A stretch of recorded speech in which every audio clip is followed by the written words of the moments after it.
on 106.5 FM and online. It's the After 5 Guest with Win Thomas. And time now for my After 5 guest on the programme. And he's back on the programme again for a second time. I'm really glad to join Allan Clarke to join me today. He's got a new single called Buddy's Back, and also a new album coming out in April as well. Allan, thanks for company again today. It's fine. Thanks for asking me, Win. Back in 2020, when we spoke last, you told me that you're working with Graham Nash. So is this the album, the result of all that? It is. It did actually take a year and a half virtually to get it all finished. Because of COVID at that particular time was still rampant, and Graham being in America and me being here, we finally did get it together and finished, yeah. So this is a great single, Allan, absolutely. It really bounces along. It's lovely. The harmonies are great. So it's really is. You've done really well on that new single, haven't you? It's brilliant. I think Graham came up with a winner there. It was one of those songs that he said, "Well, I think we should write a song about Buddy Holly." And about 3 weeks after him telling me that, he came up with Buddy's Back, which is the first single, because he sort of represents the sound that Graham and I had in the 60s. That was the first song that we got down, and there you go. We sort of listened to it and we thought, well, there you go. We haven't lost it. It's still there. Because remind people, you were in school together, weren't you? Oh, I met him when I was 6 years old. Oh, right. Okay, that far back, right? Okay. And that's a long time ago. Yeah. I've known Graham now for 76 years. Oh, wow. So were you kind of harmonising then when you were later on in school, when you were in secondary school? Only once, when we were put on chairs because someone had heard us singing in the assembly one morning and decided that we should sing for the school. And that's what they did. They stood us on two chairs, two little guys with short trousers, and we did the Lord's Prayer, and we sang it. And actually, Graham came up with harmony straight away. Wow! So he was born with it. Yeah, real natural talent. Yes, you're absolutely right. Yeah. So, as you know, these days, he can be in America, you can be in the UK. Is that how it was done? Do you actually meet face to face to do this, or was it that sort of thing? No, that's just doing everything on the GarageBand and doing Zooming and FaceTiming. That's what we had to do. But we talked quite regular while we were doing it, and we jumped off each other's the ideas that we had. It was really enjoyable doing that. I mean, who would have thought, after being I left the Hollies in 1999, wow, and yeah. I think it was about 2019, 20. Yeah. And it was, for doing nothing until then, and all of a sudden I'm making records again. Yes. It surprised me more than it surprised anybody, to be honest. So Buddy Holly did something to listeners and still does, doesn't he? I mean, his music is still very popular, so obviously you loved it as well, didn't you, in those days? Oh, he was fabulous when he came on the scene, and he had that special sound with the Stratocaster and the wonderful songs like Rave On, and he did things which no other singer did. I mean, let's face it, he wasn't the best looking guy, but with the glasses on, it didn't really matter. The way he played guitar, which actually was very funny, because we were into skiffle before Buddy came on, and what happened, the transition from skiffle is the same three chords that Buddy Holly put into all his songs. So our guitar, we didn't really have to do anything to our guitars to actually start doing Buddy Holly songs, especially Peggy Sue and all those sort of fantastic songs. Yes, absolutely, yeah. You went to hear this story. I was that John Lennon was terribly short-sighted and had horn-rimmed glasses, which he would never wear when the girls were around. Yeah, when Buddy Holly came on with his on, John suddenly started wearing his horn-rimmed glasses. I know. The funny things like that happened in the 60s. We change things virtually every day. Glasses and the fashions and everything. I went through quite a lot of fashions in my data, but you got to go with the flow.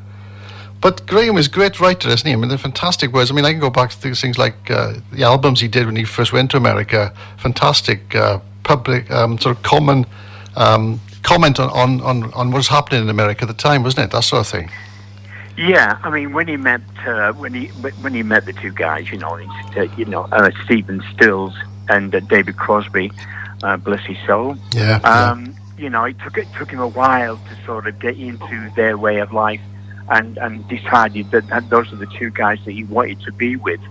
And then going over there and making, my favorite album they did was Deja Vu, right. and still is one of my favorite albums. Graham had a goal and decided that he was going to actually, go with these two guys and see if he could make it, and he certainly did. Yeah, my favourite album of his was Songs for Beginners, the first album he ever did. Really, yeah, that's a brilliant album. Yeah, indeed. Yeah. The publicity shots feature a Fender guitar. It was gifted to you. Tell us a story about that, please. No, it's not a Fender guitar. It's a Gibson guitar. Oh, it's a Gibson guitar, right? Okay. Yeah.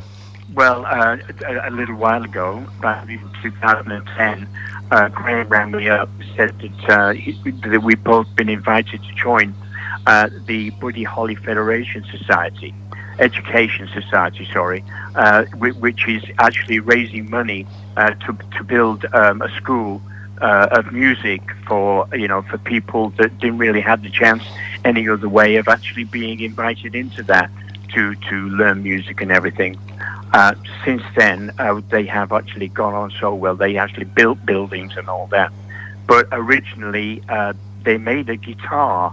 Well, actually, they made 25 guitars of a guitar that Buddy.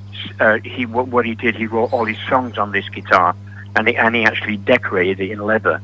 So it's quite an iconic thing.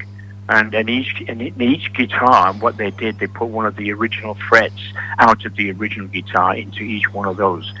And Graham said, well, I've got one and you've got one, and I want to give yours at the Albert Hall. So I went down when they were playing there, and I was in their dressing room, and he gave me the guitar, and I said, well, this is wonderful.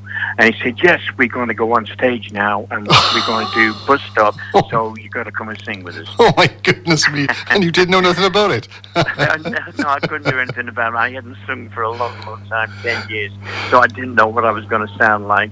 But, when I did go on, the Albert Hall, they gave me such a welcome. It was really nice to be back in sort of the limelight, knowing that I was appreciated for all the songs that I did. Oh, yes. And that sort of gave me the impetus to sort of get on with the song, which I did. And fancy singing, Bus Stop on the stage there with David Crosby and Graham Nash and Stephen Stills. It was wonderful. A night I'll never forget. Yeah, what a story, Alan. What a story. It's brilliant, absolutely brilliant. Yeah. And also the video that goes along with it is absolutely a fantastic video as well. I love that. It's really great, that video that you created to promote the new single. Oh, yeah. Well, because it was going to come out so quickly, we wondered what we would do, seeing as we're not together, to get a video out. Was this gentleman came along and said, but I can do you what they call a link video, with the lyrics. So we let him do it, and what he came up with was absolutely fabulous. With all the lyrics going through the whole song, it lets people, go quickly enough to know what the song's about, because it tells the story of me and Graham about not actually meeting Buddy, but loving Buddy the way we did, and how we ended up. And of course, you can sing along to the song as well, because the words are there for you. This is absolutely fantastic. That's correct. Yes, that's correct. And you've got Francis Hayne on keyboards again. He sort of automatically knows what to add, doesn't he?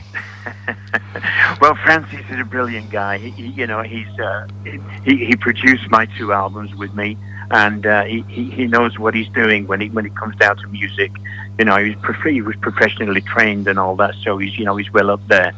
And when he did put the piano on it, I thought, that's a really wonderful thing, because Graham sent me the track over with his vocal on, and then I had to sing my vocal on top of that. Wow. And then Graham put his harmonies on top of that, then sent it back, and Francis and I mixed it and just added a few little highlight things like the piano. And Graham only provides harmonies, because I think you said, or it says on your press release, he didn't want to make it sound like a Hollies record. Well, we were the sound of the Hollies. You were the sound of the Hollies, yeah. We were the sound of the Hollies. So, I mean, that's what I wanted to capture. I wanted people to say, oh, yeah, there are the guys. That's what they sound like. And what we're doing, we actually released the Buddy Holly single as something which would catch the people's imagination, knowing that we were back. And on all the other songs on the album, I wrote myself. Graham really wanted that way. He said, I'd like you to write all the songs, and I'll do the harmonies on that for, and when I actually heard the first thing, I thought, oh, crikey, this is really good. This is fine. We do sound good together, even though my voice has dropped just a few, not octaves, but just a few notes. But, I'm glad that it worked out. Yes, I mean, just to tell everybody, because there was a previous album, this was Resurgence as well, which we spoke about before, so that's also a very good album to listen to. So if people who are listening now haven't actually heard that album, that's worth a listen as well as this new one that comes out. So there's another album to add to your great musical history, and it's 11 tracks on this album, isn't it? Just remind us again what it's called. It's called I'll Never Forget. I'll Never Forget. Yes, okay. That comes out in April, isn't it? Yeah. Marvellous stuff. Well, Alan, once again, thanks so much for being taking the time to give me company today on the show. Absolutely brilliant. Thanks for being my After Five guest. Well, thank you for asking me, Wayne. Absolutely brilliant. And also, good luck with in April, the promotion of the new album as well. And also with the new single as well. Let's hope it gets good airplay and it gets noticed very much indeed, because it deserves to be noticed. Yeah, well, we just want to see what happens now. Okay. Thanks so much, Alan.